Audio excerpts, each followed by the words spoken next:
On va quitter l'Ukraine et on va reparler de politique bruxelloise avec notre invité en studio aujourd'hui. Son parti est la première force d'opposition à la région. Alors comment cette opposition réagit-elle aux projets qui sont poussés par la majorité? On va notamment parler de gouvernance aujourd'hui, mais aussi de logement, de loyers impayés. Nous accueillons Alexia Bertrand, chef de groupe du mouvement réformateur au Parlement bruxellois. Bonjour Alexia Bertrand, merci d'être avec nous. La fin du cumul entre les mandats de député régional bruxellois et celui de bourgmestre ou d'échevin, c'est une bonne chose pour la démocratie ou pas? Je pense qu'on attendait une vraie grande réforme de la gouvernance sous la forme des assises de la gouvernance. Et puis nous arrive une réformette, en fait, qui ne résout en rien les problèmes des Bruxellois. Et donc, cette réforme qui, sous couvert de bonne gouvernance, semble régler des problèmes du politique, en fait, ne va en rien aider à ce que Bruxelles soit une région plus propre, une région plus sécurisée, à ce que la précarité soit résolue, à ce que le logement soit résolu. C'est le politique qui parle aux politiques et pas aux citoyens. Oui. Le fait qu'on ne puisse pas à la fois être bourgmestre et parlementaire, ça ne vous semble pas une bonne idée? Ça ne permet pas de se concentrer sur un seul mandat? Mais écoutez, ça concerne aujourd'hui 6 ou 7 personnes sur 89 personnes au Parlement bruxellois. On aurait mieux fait de réduire le nombre de députés bruxellois, parce qu'on est trop nombreux au Parlement bruxellois, plutôt que de perdre l'expertise de ces 6 ou 7 personnes. Et je dis ça, tout parti confondu. La crise du Covid, mais des tas d'autres dossiers, nous montrent qu'à chaque fois, et ça arrive fréquemment que l'un d'entre nous se tourne vers un de nos bourgmestres et dise « Ah, mais attendez, qu'en pensent nos bourgmestres ?» Et là, on a un témoignage de terrain, très pratique, mais de connaissance. Donc il faut garder les bourgmestres dans les parlements. Mais évidemment, ni la Wallonie, ni la Flandre ne s'est passé complètement de ces bourgmestres. Ici, on jette le bébé avec l'eau du bain, on est radical. On dit plus un seul bourgmestre, plus un seul échevin ne peut siéger au Parlement bruxellois.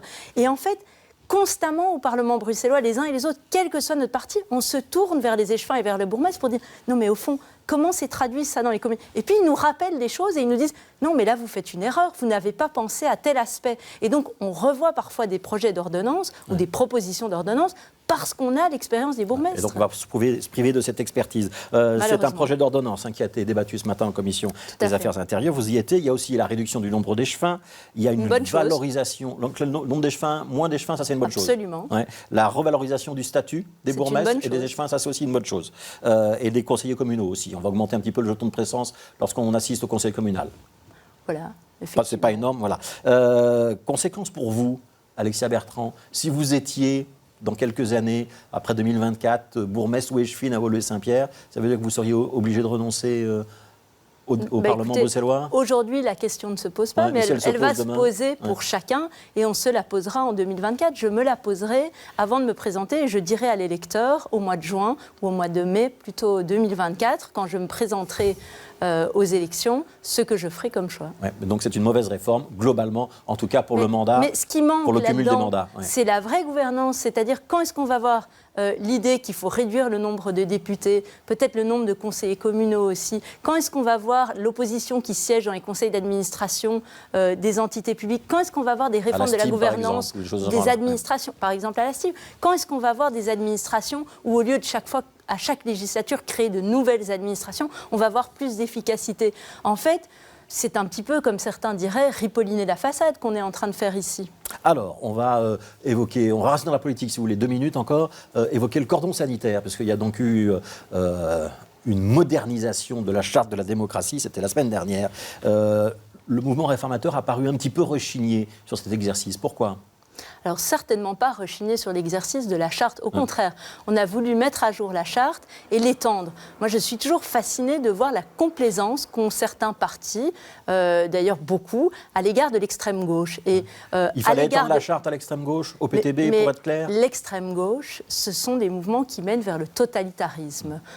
Et ce sont des mouvements qui sont liberticides. Pourquoi ? Parce que quand je vois des partis, le PTB pour ne pas le citer, qui se refusent systématiquement à voter des résolutions qui condamnent l'action de régimes dictatoriaux, comme le régime chinois par rapport aux Ouïghours, comme le régime de Poutine par rapport à ce qu'on voit en Ukraine, et donc qui refusent de condamner des violations de droits de l'homme, c'est ce qui mène à mettre en cause le socle démocratique sur lequel est fondée notre société. Même si la charte de la démocratie, depuis 20 ans qu'elle existe, elle ciblait essentiellement les discours racistes. Le PTB n'est pas, alors, pas uniquement. N'est pas raciste. Elle cible aussi ceux qui mettent en cause le socle démocratique sur lequel notre société est fondée. Et donc là, il y a des éléments pour vous qui permettent d'écarter le PTB. Alors je pense qu'il va falloir réfléchir, qu'il va falloir rouvrir le débat, parce qu'aujourd'hui, effectivement, nos partenaires n'ont pas accepté d'inclure le PTB dans cette charte, ce qui veut dire concrètement, Fabrice Grosfilet, qu'aux prochaines élections, et je le dis aux citoyens, on ne pourra plus faire un débat national. Il faut savoir ce qu'on veut. Pourquoi ? Parce qu'en Flandre, il n'y a pas de cordon sanitaire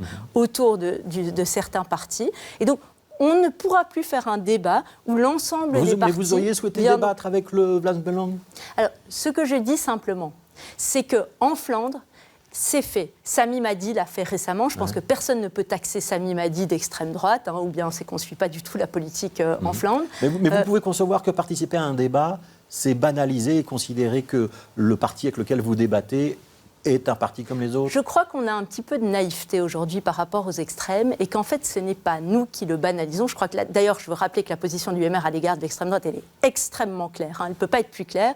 Et quand Georges-Louis Bouchet est allé débattre avec eux, il a démonté argument par argument la logique du Belang pour montrer que c'est un parti dangereux. Et donc, notre logique, elle est très claire. Nous ne voulons nous associer ni avec l'extrême droite, ni avec l'extrême gauche. Et ça veut dire ne pas les avoir à aucun moment dans un gouvernement, ne pas voter des textes avec eux, etc. Donc il n'y a pas de doute là-dessus. Ouais. Ce que je dis simplement, c'est que ce n'est pas nous qui banalisons l'extrême droite. L'extrême droite, en Flandre, elle est devenue banalisée. Et à un moment, et c'est ce que vous voyez chez les partis flamands en Flandre, ils débattent avec eux pour démonter les arguments. Alors, personne, quand M. Macron, en France, débat avec Marine Le Pen, ne le taxe de devenir d'extrême droite, que je sache. On n'est pas dans le même paysage et il n'y a pas la même puissance de l'extrême droite en Belgique francophone. Il nous reste 2 minutes, je voudrais qu'on parle logement. Heureusement, mais l'extrême gauche, en revanche, est extrêmement dangereux et je ne vois pas qu'on ait les mêmes méthodes parce que quand M. Dermine relaye sur les réseaux sociaux ces débats, alors, avec l'extrême droite d'ailleurs, donc il y a un traitement différencié. A priori, avec la nouvelle charte, il ne pourra plus le faire. Il s'est engagé à plus le faire. Mais donc, ce que je voudrais dire, c'est qu'il y a une hypocrisie et que d'autres l'ont fait, mais ça, visiblement, ça passe inaperçu. Alors, 2 minutes, on va parler de logement, si vous voulez bien. Oui. Le gouvernement de Rudy Vervoort a dévoilé des priorités pour l'année à venir, parmi lesquelles il y aura l'instauration d'un moratoire sur les expulsions des locataires indélicats pendant la période hivernale. Bonne mesure, mauvaise mesure ? Alors, on a déjà eu ces débats pendant le Covid et c'est typiquement la fausse bonne idée. Pourquoi ? Parce que ça paraît extrêmement sympathique, évidemment, de prolonger la trêve hivernale et le moratoire, que personne ne puisse se faire expulser pendant l'hiver. Oui. Mais ce sera du 1er novembre au 15 mars. Aujourd'hui, vous avez des procédures qui, en gros, durent environ 3 mois et demi quand vous avez des locataires qui ne payent pas. Demain, on peut monter à 5 mois. Très bien. Mais comment est-ce que ça va être financé ? Non pas par la collectivité, on met ça à charge en réalité du propriétaire bailleur. Et donc le propriétaire bailleur qui lui doit payer ses crédits hypothécaires va se retrouver demain dans une situation où potentiellement pendant 5 mois il n'est pas payé. Oui, il y aura un fonds logement, théoriquement, on lui doit quand même les loyers, donc il finira par les récupérer plus tard. Et donc qu'est-ce qu'on dit ? Il y aura un fonds dans lequel on va verser les amendes pour les immeubles insalubres, inoccupés, etc. Eh bien Monsieur Grosfilet, c'est un petit peu comme si on disait à la police, votre salaire sera payé si vous percevez assez d'amendes d'excès de vitesse sur les citoyens ou d'autres. Donc vous craignez que ça pénalise les propriétaires ? Alors non seulement ça, mais pire, et c'est là que c'est la fausse bonne idée, c'est qu'en fait ça va être répercuté probablement dans le prix du loyer parce que le propriétaire à un moment il doit aussi payer ses crédits. Et donc c'est le locataire que ça va pénaliser. C'est comme ça dans tous les pays où on voit ce type de mesure, ça n'est pas une mesure sociale au final. Merci Alexia Bertrand, merci d'avoir été notre invité. Je rappelle que vous êtes chef de groupe du mouvement réformateur au Parlement bruxellois.